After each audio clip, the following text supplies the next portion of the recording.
Hi friends, దీక్షి kitchen. ఈరోజు మనం చేయబోయే రెసిపీ దొండకాయ fry curry point style. Pan పెట్టుకోవాలి, 2 టేబుల్ స్పూన్ ఆయిల్ యాడ్ చేసుకోవాలి, 1 టేబుల్ స్పూన్ జీలకర్ర వేసుకోవాలి, 1 టేబుల్ స్పూన్ ఆవాలు వేసుకోవాలి, 2 ఎండుమిర్చి వేసుకోవాలి, 4 పచ్చిమిర్చి వేసుకోవాలి, కరివేపాకు వేసుకోవాలి, ఒకసారి కలుపుకోవాలి. పెద్ద ఒక ఉల్లిపాయ కట్ చేసి వేసుకోవాలి, కొంచెం ఫ్రై చేసుకోవాలి. తర్వాత అల్లం వెల్లుల్లి పేస్ట్ వేసుకోవాలి, పసుపు వేసుకొని ఒకసారి కలుపుకోవాలి.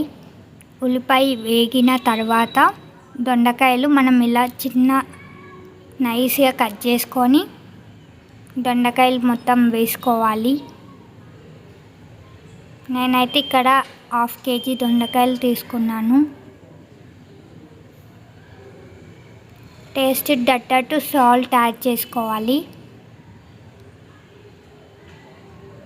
ఒకసారి మొత్తం కలిపి మళ్ళీ మూత పెట్టుకొని ఒక 5 minutes మగ్గబెట్టుకోవాలి. మధ్యలో కలుపుకోవాలి. వేగిన తర్వాత 2 టేబుల్ స్పూన్ కారం వేసుకోవాలి. ఇందాకనే నేను సాల్ట్ యాడ్ చేశాను కదా, ఇక్కడ కొంచెమే యాడ్ చేశాను. ధనియాల పొడి వేసుకొని ఒకసారి కలుపుకోవాలి. మనకి దొండకాయ ఉడికిందో లేదో ఇలా అంటేనే తెలిసిపోతుంది, లేదంటే చేత్తో మనం పట్టుకొని చూసుకోవచ్చు.